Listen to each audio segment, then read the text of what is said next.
Elle a été pour beaucoup d'entre nous une source de joie, de motivation, mais aussi d'espoir.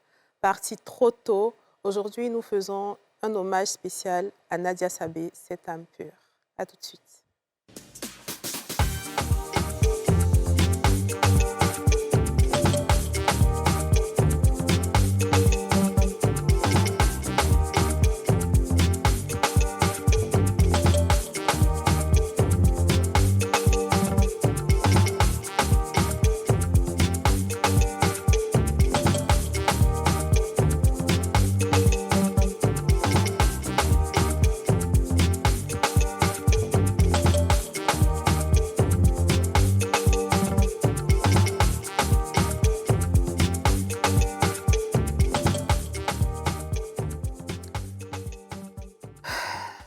Bonjour à tous et bienvenue dans ce nouveau numéro des Femmes d'ici, émission spéciale dédiée à Nadia Sabé, comme je l'ai dit en introduction, mais pas que, on va aussi parler de Angelo Papa qui nous a malheureusement quittés aussi. Et cette émission, on va essayer de la faire du mieux qu'on peut en restant concentrés et en ne pleurant pas. Nous avons deux invités avec lesquels on va parler de Nadia et de son parcours, de sa bataille. On a Lydia Nour Sarr. Bonjour. Bonjour, Didier. Bienvenue dans les Femmes d'ici. Merci. Super. On a ensuite Anne Clément. Oui, merci. Bonjour. Bonjour. Bienvenue dans les Femmes d'ici. Merci. Très bien. Donc, on va parler de Nadia. D'accord. Yasmine, Ça va, Didier? comment tu vas? Ah, c'est pas facile. Ouais. Ça a été un coup dur, la nouvelle est tombée, ça fait vraiment, vraiment mal. La personne même qui m'a le plus émue, c'est Aurélie. Elle m'a appelée en pleurs. On s'était... Tu sais, on sait que l'amour existe, mais il y a des personnes là, tu n'y penses même pas. Ouais. Quelqu'un qui est joyeuse, qui fait du bien. Ah, c'est difficile, c'est très difficile. Et j'ai dû aller dans le groupe pour voir Kadi et Didja. Quand j'ai lu, je me suis dit, ça y est, c'est confirmé. Dès que je suis allée sur Facebook, parce que le post qui a le plus souri, c'est celui de Mola, bien évidemment. Lorsque j'ai vu le post du grand frère Mola, j'ai dit, waouh. Ah, Nadia, c'était une femme joyeuse, remplie de paix, d'amour pour son prochain. C'est-à-dire, Nadia peut pas être sur un plateau de télé et puis tu vas sentir la tristesse. C'est-à-dire, on n'a jamais su à quel moment elle était triste, Ouais. à quel moment elle avait mal au cœur, à quel moment où elle avait un problème. Elle a toujours reflété la joie, la paix, c'était juste un rayon de soleil. C'est ce que je retiens. Et comment est-ce que tu la connaissais personnellement? Est-ce que tu as eu... Alors, je l'ai connue comme tout le monde à la télé, hein, bien sûr. Et j'ai été sur un même plateau qu'elle. On a fait un tournage, d'ailleurs, d'un film. Bon, on attend toujours que ça sorte, c'est sûr. Où elle a très, très bien incarné son rôle. Franchement, si ça sort, ça sera vraiment très bon pour le public ivoirien. Et elle était tellement sympa. On a discuté, on a rigolé. C'est vraiment la première fois qu'on échangeait. Mais je vous assure, c'est comme si on se connaissait depuis 1900. On a rigolé, on a papoté. Puis par la suite, on a gardé de très bons contacts. Et puis, on s'est retrouvés dans le Friday Show, ici sur l'NCI. Tout ça, c'est NCI, dans l'émission du vendredi, où on voulait l'inviter avec Ariel Chenet. Mais à chaque fois, il y avait quelque chose. Oui. Soit Ariel a voyagé. Je pense que vous avez eu ça aussi, hein, GEK peut-être. Ouais. Voilà, soit il a voyagé, soit il y a ceci. Donc, en tout cas, elle voulait bien venir, mais elle voulait aussi affaire avec les deux. Au final, on n'a pas pu le faire. Et je lui ai dit, écoute, tu sais quoi, viens. Elle m'a dit, OK, ma grande, j'arrive. Mais tu ne peux pas laisser un message à Nadia et puis elle ne va pas te répondre. Peu importe l'heure, elle va toujours te répondre. Et je me rappelle de ces mots. Je lui ai demandé, le rédacteur en chef demande si tu es en rémission ou si tu es guéri. Moi-même, personnellement, je ne savais même pas ce que ça voulait dire. Elle m'a dit, grande, tu n'as pas envie de parler de tout ça là-bas. Si je viens, ce n'est pas pour aller parler de la tristesse et de cette maladie-là, mais c'est plutôt parler de moi, de la joie. C'est comme ça qu'elle est venue. Elle nous a ambiancés. Vraiment, c'est... Très bien. Est-ce que Lydia, tu la connaissais personnellement ou c'était juste à la télé comme beaucoup d'entre nous? Non, moi, je ne la connaissais pas personnellement, mais c'était comme si. Ouais. Parce que Nadia Sabé, c'était une lumière. En fait, dans la vie, chacun a sa mission. Il y a des gens qui viennent pour nous combattre. Il y a des gens qui viennent pour nous édifier. Et elle nous a tous édifiés.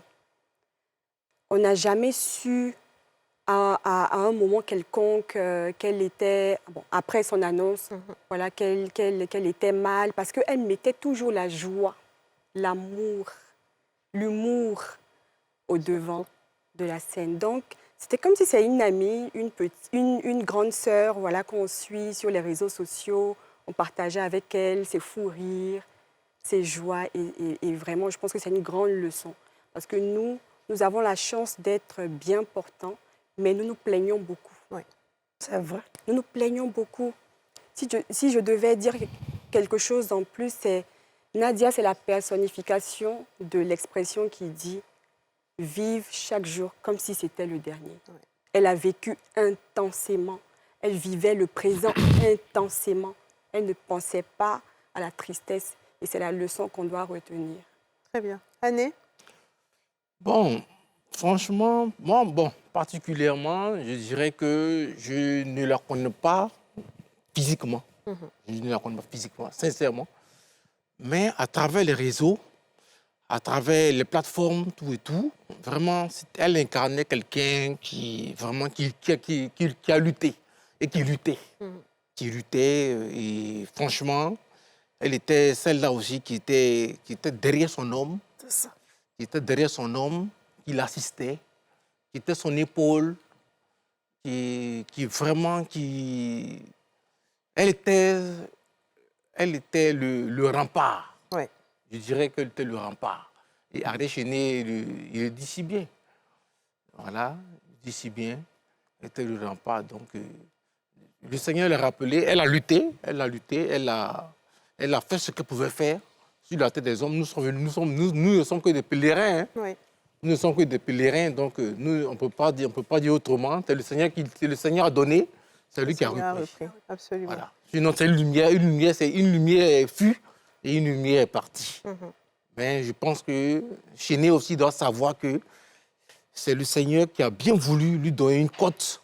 Il a repris cette cote-là. Et il va lui donner une autre cote encore pour le faire rebondir. Voilà. Très bien. Alors, comme Yasmine a dit tantôt, c'est pareil pour moi. Hein. Je l'ai aussi, la première fois que je l'ai vue, j'étais étonnée. J'ai dit, mais c'est quelle métisse qui ne se gère pas comme ça? Elle a fait, je pense que c'était un truc à ses midi, où elle devait être Baka Woman, quelque chose comme ça. Je dis, mais qu'est-ce que jolie femme métisse qui ne se gère pas comme ça? Et j'ai commencé à suivre régulièrement jusqu'au jour où on était avec son mari dans un club qu'on appelait le club du dimanche, où on se retrouvait les dimanches soirs et tout. Ah oui, le club dont tu m'avais. C'est ça. Et on a décidé de faire un anniversaire surprise à son mari et elle a tout coordonné. Et vraiment, elle est arrivée, c'est une femme super humble, à sa place, mettant son mari à l'honneur, papotant avec tout le monde. Elle était avec Eva Guéhi. On a passé un très, très, très bon moment ensemble. Et vraiment, à partir de là, je me suis dit, en fait, l'image qu'elle renvoie, elle est exactement la même dans la vie de tous les jours. De tous les jours. Hein. Et c'est comme ça que vraiment, je pense que l'amour qu'on ressent pour elle quand on regarde ses vidéos, quand on la voit s'épanouir à travers son travail, c'est le même amour qu'on ressent quand on la voit, voire plus, si ce n'est plus. D'accord. Et vraiment, j'ai entendu la nouvelle dans un groupe. On a dit, il paraîtrait que c'était autour de 19h. Et puis j'ai dit, franchement, il faut arrêter les conneries, quoi. Et tout. Et puis après, j'avais même peur d'aller sur les réseaux, de peur que ce soit vrai.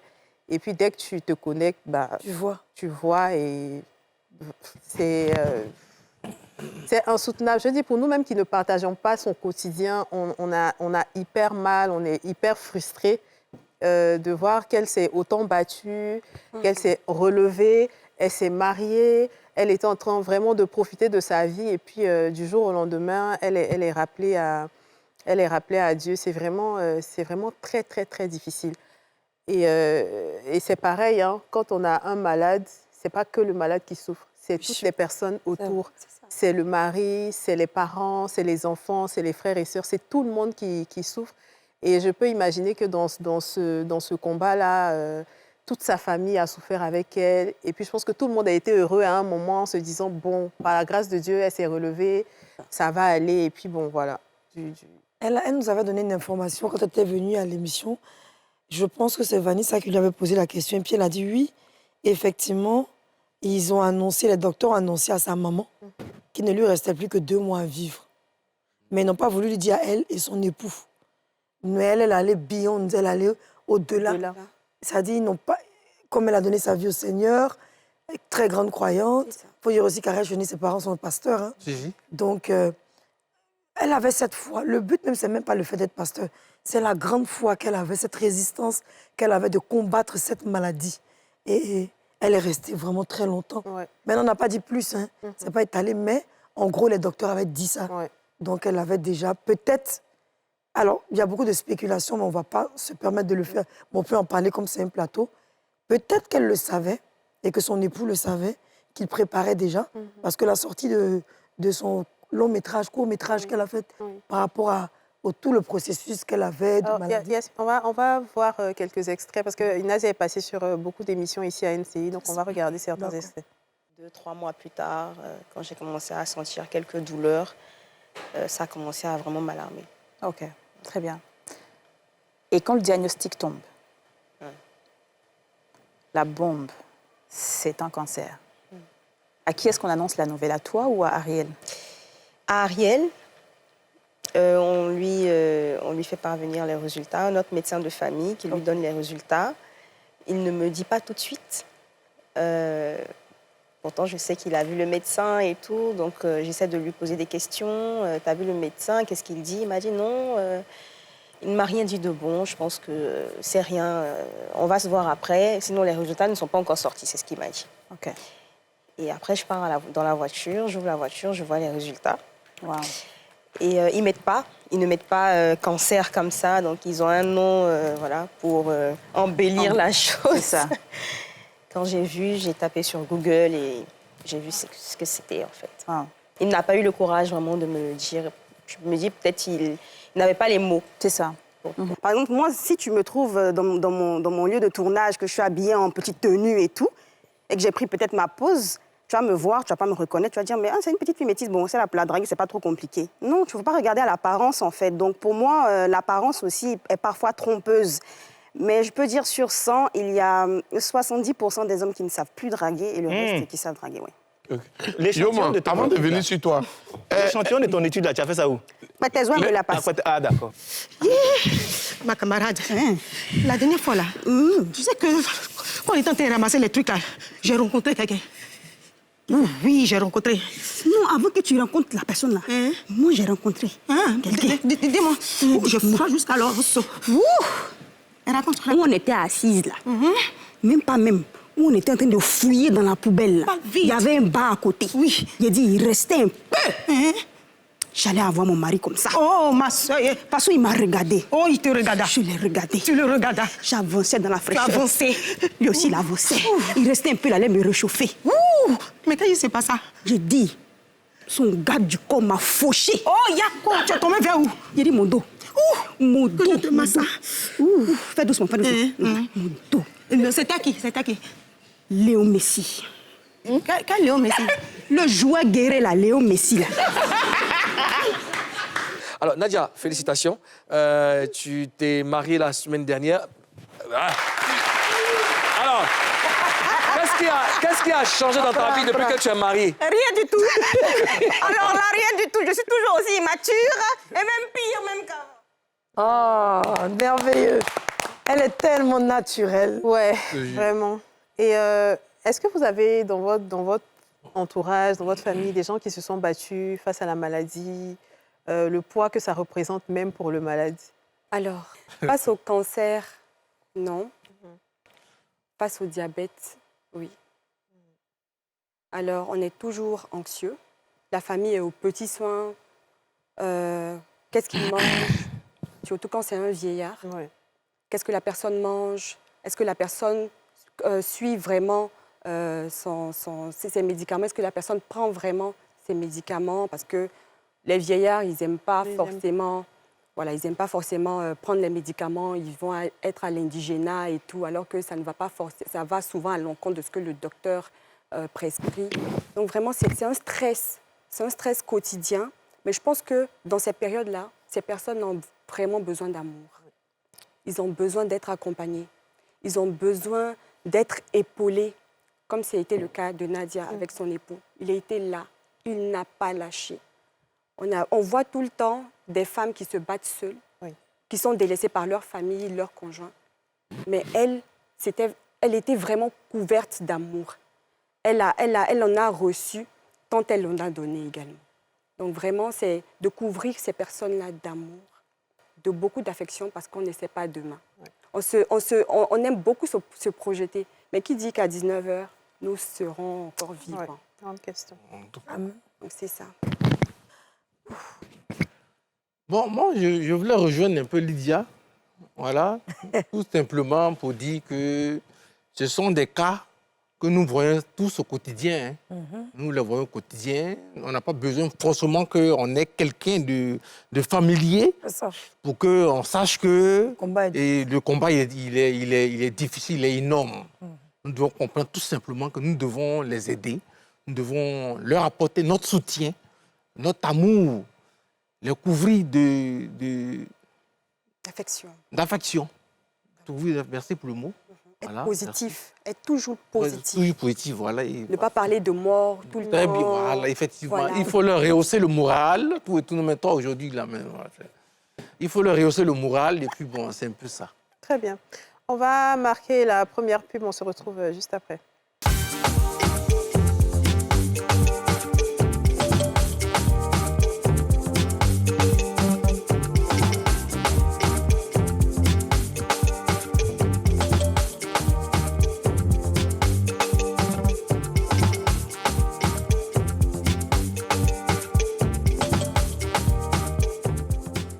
Nous sommes de retour sur le plateau des femmes d'ici et on a été rejoint entre-temps par Anna Diouf Sarr, qui est coach international certifié. En leadership transformationnel. Oui. Ah non, je ne sais pas les français. Bienvenue chez les femmes d'ici. Merci beaucoup. Alors, ce n'est pas un sujet très, très joyeux aujourd'hui, on parle de deuil. Mais avant de revenir vers vous pour que vous nous expliquiez un peu comment faire le deuil d'un être cher, on va regarder ce micro-trottoir. Moi, je retiens d'elle, c'était une femme forte parce qu'elle me rappelle l'histoire de ma nourrice qui est morte aussi de cancer de sang, malheureusement en 2021. Et quand j'ai suivi son histoire, Octobre Rose, j'ai dit non, celle-là, c'est une femme forte. Et à travers elle, je me suis consolée du décès de ma nourrice. Donc, je peux dire à Ariel cette fois-ci d'être fort, c'est le chemin de tout le monde. Et en tout cas, ça m'a fait beaucoup de peine. Je l'ai connue à la télé et en tout cas, elle fait vraiment tout ce qu'elle faisait, c'était réussi. Et quand j'ai appris, sincèrement, j'étais peinée. J'étais peinée et je n'en revenais pas. C'était la nuit même. Et j'ai dû informer mes amis. Ah voilà, la dame là, elle est décédée. En tout cas, j'ai beaucoup de peine pour son mari parce que c'est pas facile perdre un être comme ça parce que à les voir, ils avaient une relation fusionnelle. Et là, ça ne doit pas être trop facile pour lui. Mais ce que je voudrais lui dire, c'est que Dieu sait pourquoi. Dieu seul sait pourquoi. Et en même temps, lui dire aussi que ce Dieu qui a créé cette plaie est à même de la guérir. Qu'il se confie en Dieu, qu'il compte sur lui et il va l'aider à traverser cette douleur-là. Ça m'a fait mal parce que genre, elle apporte la joie. Quand tu es triste, si je tombe sur sa vidéo, là, genre, c'est fini. Tu seras genre ton humeur va changer, mais vraiment, ça me fait vraiment mal en tout cas.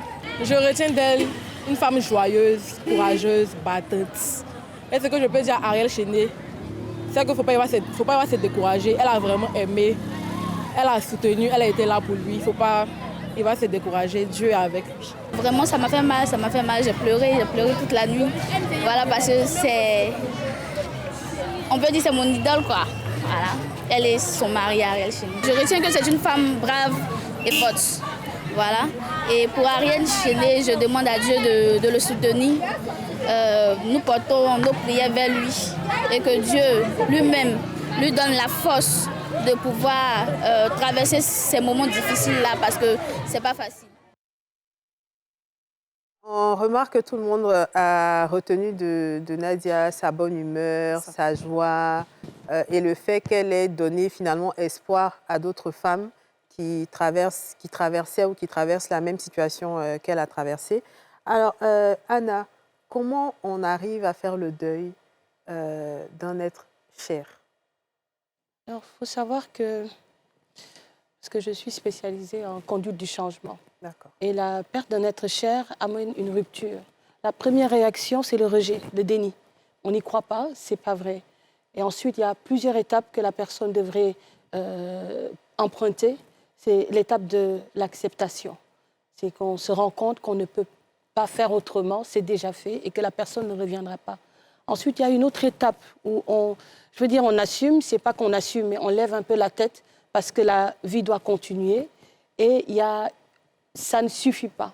Au fur et à mesure, c'est très prématuré puisque le décès est assez proche, mais il arrivera un moment où il va falloir que les personnes impactées arrivent à non seulement accepter, assumer, jusqu'à voir d'ailleurs, et c'est prématuré, c'est un peu gauche de le dire maintenant, d'accepter jusqu'aux avantages collatéraux. Souvent, quand il y a une épreuve qui nous arrive, on pense rapidement aux dommages collatéraux. Mais à côté de chaque épreuve, il y a quelques avantages, malheureusement, qu'on arrive à trouver. Et souvent, pour surmonter un deuil, il ne faut pas nier. Il ne faut pas nier le manque, il ne faut pas nier la rupture, il ne faut pas nier le vide. Mais à côté de ce vide, l'homme est appelé à changer, à s'adapter au changement.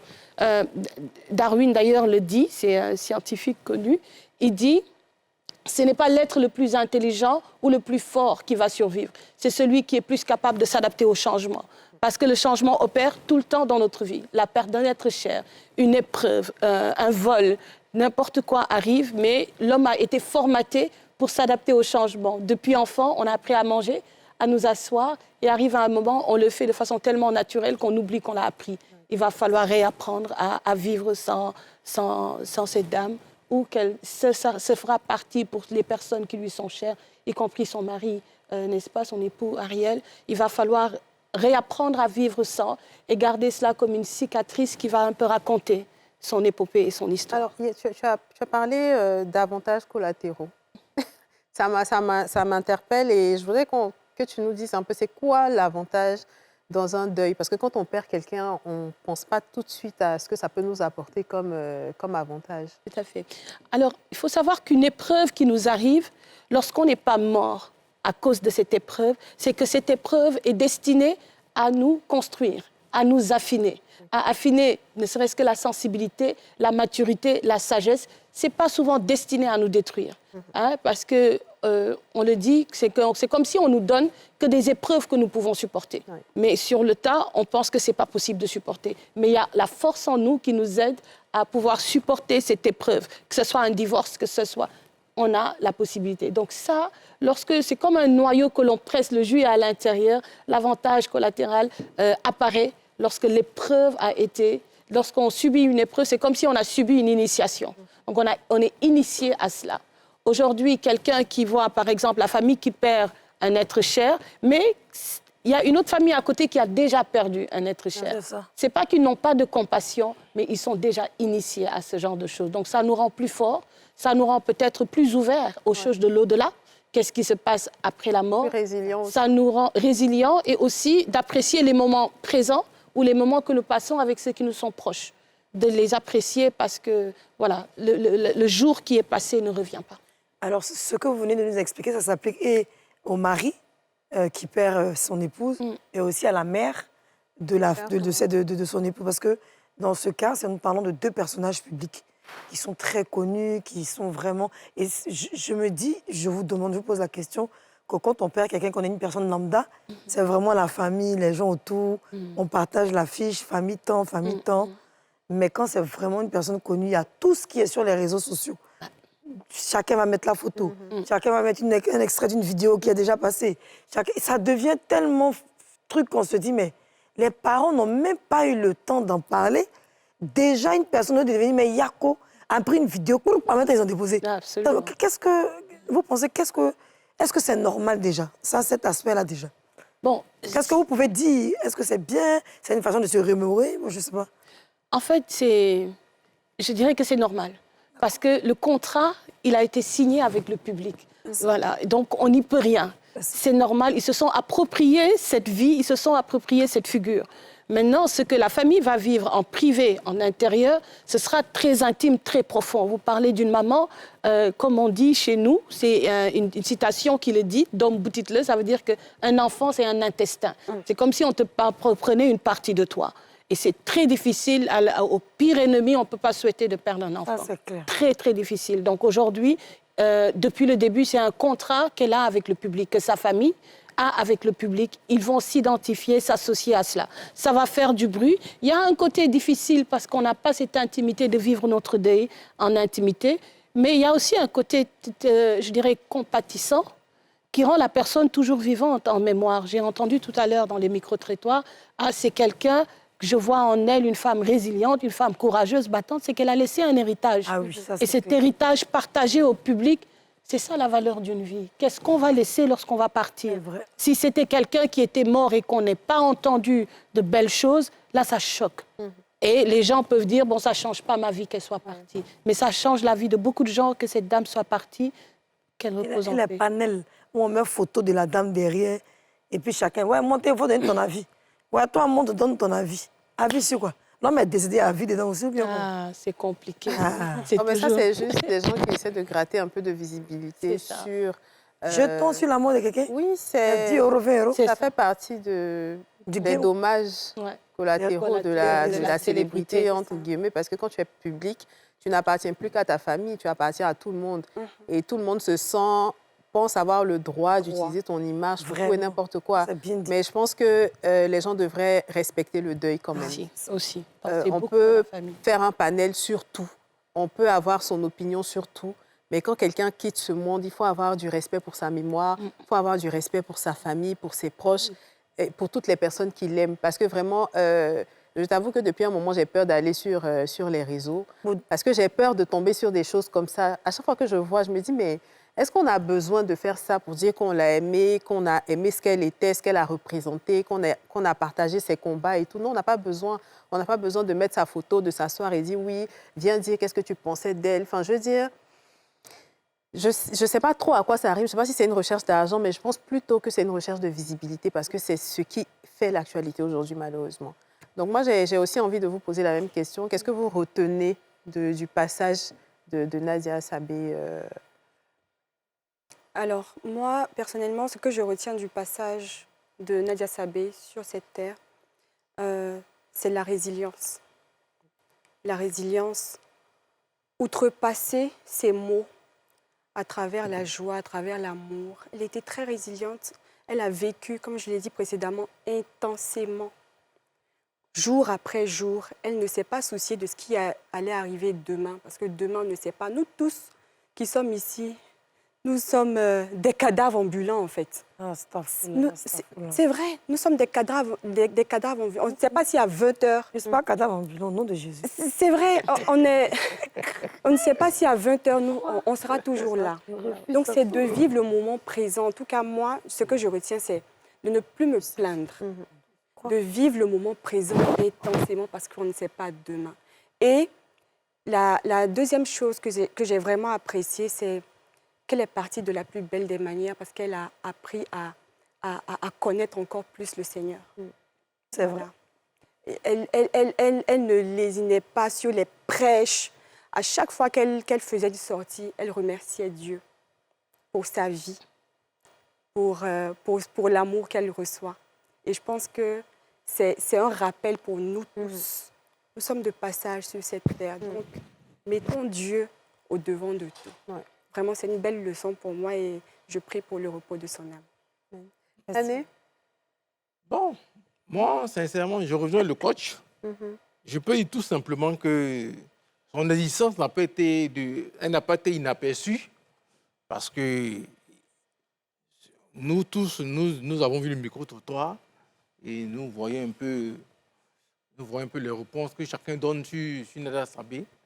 Et comme nous la connaissons tous, comme je l'ai dit d'entrée, c'est quelqu'un elle a su s'imposer. Elle a donné le meilleur d'elle-même. Et bon, seulement que les astres se sont Aligné pour la rappeler. Voilà, les arts se sont... Ah, c'est ce que tu voulais dire. On va dire voilà, toi tu voulais dire quoi? Non, les arts ont changé de camp, d'orientation. Ouais. Voilà, donc le Seigneur a bien voulu la rappeler. Amen. Mais elle a laissé quelque chose de fort, comme Lydia aussi le disait aussi tantôt. Elle a laissé quelque chose de fort parce que côté émotionnel, côté lutte, vraiment c'était quelqu'un de créatrice, de battante, de tout et tout. Voilà, donc vraiment je retiens pas mal de choses de bien vis-à-vis d'elle. Voilà, donc, très bien. je peux dire d'elle. On va aller à la pub et au retour, pour la troisième partie, on va essayer de finir cette émission en joie parce que Nadia n'a jamais été triste sur aucun plateau et on va finir cette émission en beauté. À tout de suite.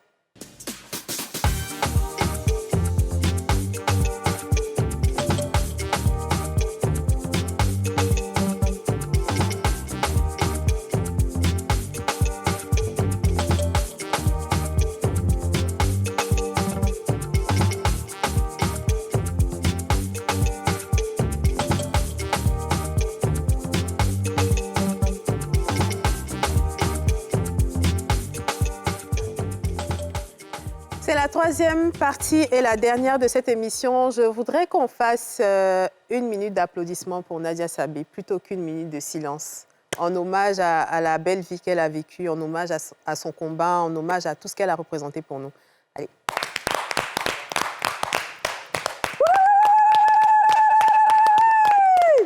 Vraiment, on t'aime, Nadia. Nadia, notre étoile vivante, on t'aime. Mouah, mouah, mouah, mouah. Voilà. Alors, je disais tantôt qu'on va essayer de finir cette émission-là en fou rire, en rire en tout cas. Nadia avait beaucoup de casquettes. Tantôt, c'était Larissa Congo. Tantôt, c'était Kwetezoué. En tout cas, vraiment, elle nous a fait mourir de rire à tellement de reprises. On va regarder quelques extraits. Bonjour mes beautés, bonjour mes copines. Aujourd'hui, on va vous montrer comment on fait les sourcils. Notre cliente ici présente, elle a demandé des sourcils glamour. Voilà les sourcils glamour de la jeune dame. Waouh! Attends. J'adore. Vous adorez, non? Non, j'adore. Voilà, tellement elle adore, elle aboie. Donc, c'est pour vous dire que venez chez Larissa Congo, j'ai le secret des pinceaux. Moi, où je suis là, il m'appelle Mariam Manager. C'est moi, il manage les deux là. Ce que je vais parler là, je dis c'est fauteuil. C'est fauteuil. Ce que tu fais là, c'est fauteuil.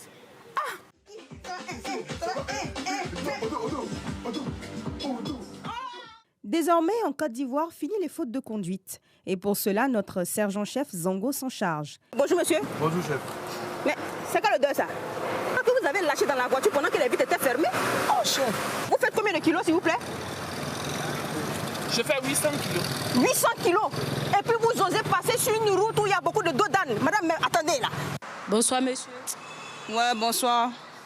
S'il vous plaît, quelles sont vos impressions concernant la défaite des éléphants? Ça, c'est question ça, la me poser quoi? Il est malade. Ils ont perdu. Moi, je ne peux pas avoir les dents. Et avant, on va quitter ton micro ici, on s'est laissé. Hein. De toute façon, j'ai dit à Sita, je voulais 8 bouteilles de là, si c'est pas bon.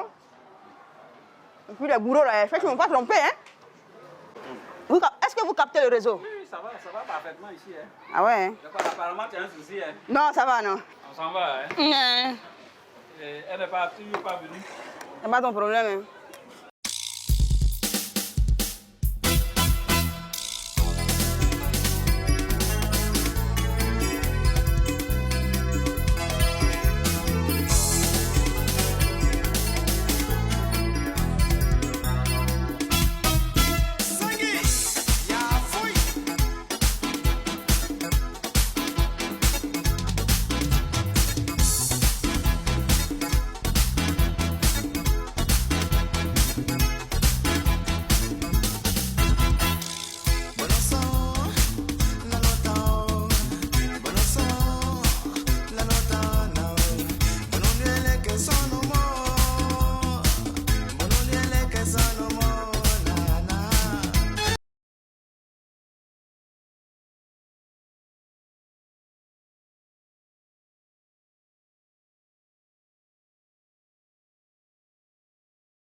Le dieu de la langue française, le grand Kwetezwe Albert, a tapé poteau. De ton beau sourire, je peux voir la vie, l'avenir. Et tu es d'une forme, spaghettiquement parlant. J'ai tant cherché une fille sèche, sans chair. Enfin, je l'ai trouvée. Mariam, veux-tu finir ta vie avec le grand Kwetezwe Albert que je suis? Moi, la partie m'a plu. Moi, la police a arrêté la voiture. Là. Qu'est-ce qu'ils sont dedans?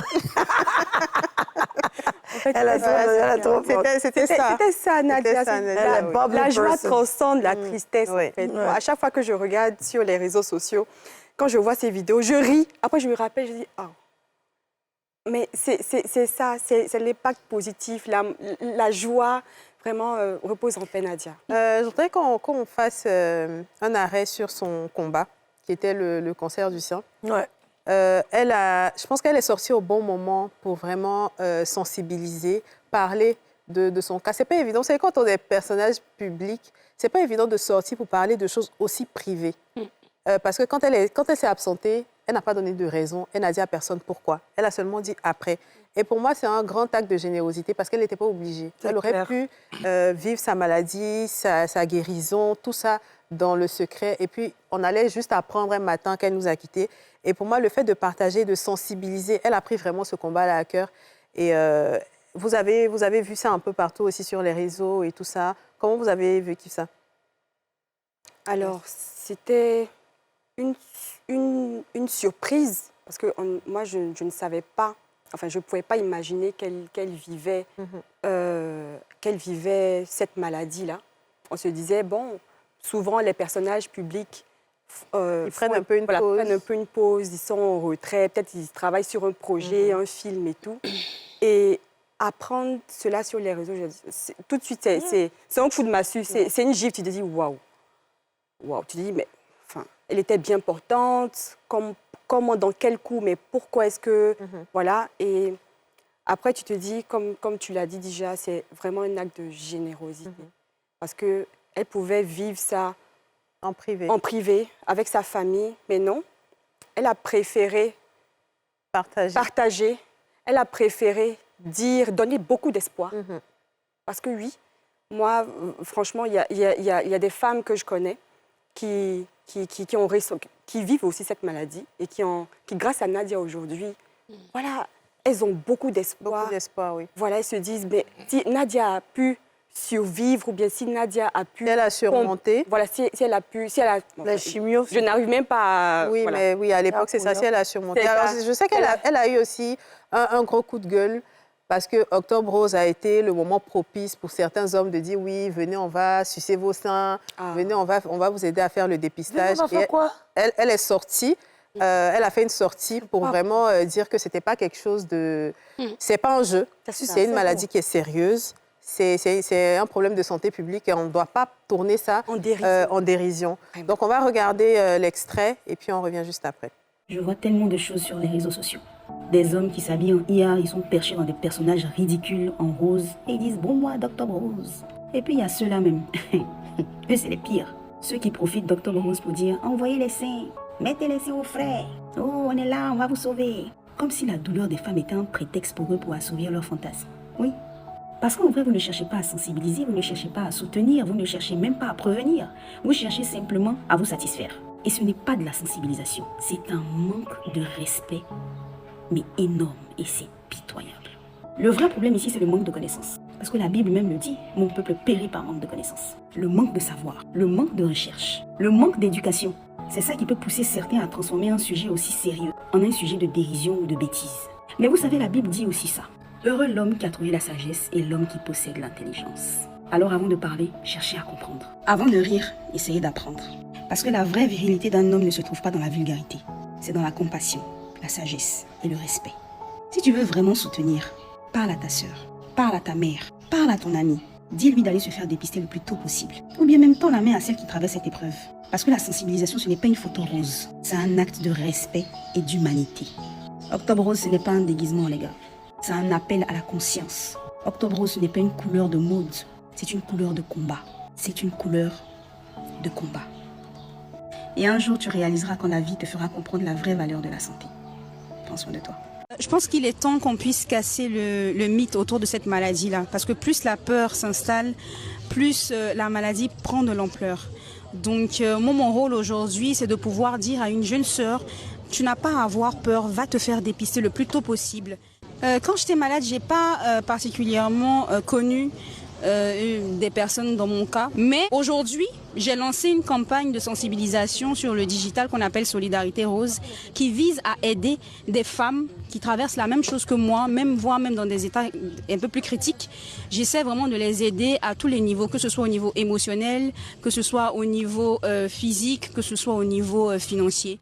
Vraiment, on essaie de faire l'effort de pouvoir aider ces femmes-là et de leur dire qu'elles ne sont pas seules dans cette lutte-là. Elles ne doivent pas lutter seules. Parce que cette maladie-là, quand tu es seule, tu meurs plus vite psychologiquement que physiquement. Quel message pouvez-vous adresser aux personnes souffrant du cancer du sein? C'est de ne pas baisser les bras comme on a l'habitude de le dire. Avec Dieu, il faut garder la foi, il faut persévérer, il faut continuer de se battre, peu importe. Il faut vraiment bien s'entourer, il faut ne pas perdre cette lumière qui est en nous. Et aussi, il faut penser aussi à tout ce qui peut nous faire du bien. C'est ça important. Mais vraiment, de ne pas perdre vraiment cette lumière qui est au bout du tunnel, qui nous attend. Donc, on fonce, même si c'est difficile, on fonce et on sait qu'avec Dieu, on va y arriver. Alors, voilà. Donc, c'était ça. On a aussi perdu quelqu'un d'autre, un artiste. Oui. Angelo Papa du groupe Aboutou Roots. Moi, j'avoue que c'est un groupe avec lequel j'ai grandi. Vraiment, ils ont bercé mon enfance et même une partie de ma vie d'adulte. Et c'est une grosse perte pour le showbiz ivoirien, c'est une grosse perte pour la culture ivoirienne. Et vraiment, condoléances à la famille, aux familles, condoléances à nous, parce qu'au final, c'est comme s'ils faisaient partie de notre famille aussi.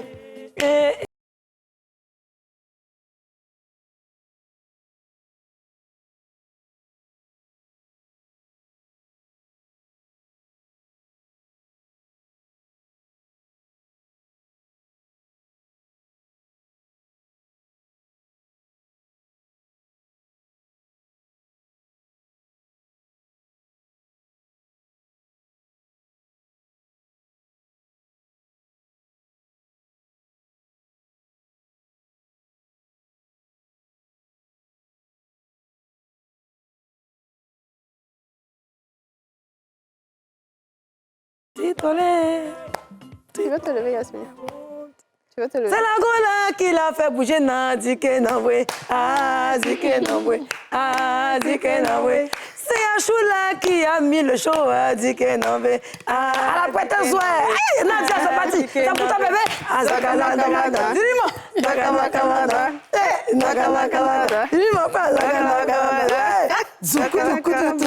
Allez, son mouton. Merci Yasmine, merci à vous. Merci à vous d'être venus pour rendre hommage à Nadia. Merci Anne pour cette explication de gestion du deuil. Merci à vous de nous avoir suivis. Yako à nous tous, que Dieu nous garde, que Dieu vous garde et que Dieu accueille nos défunts auprès de lui.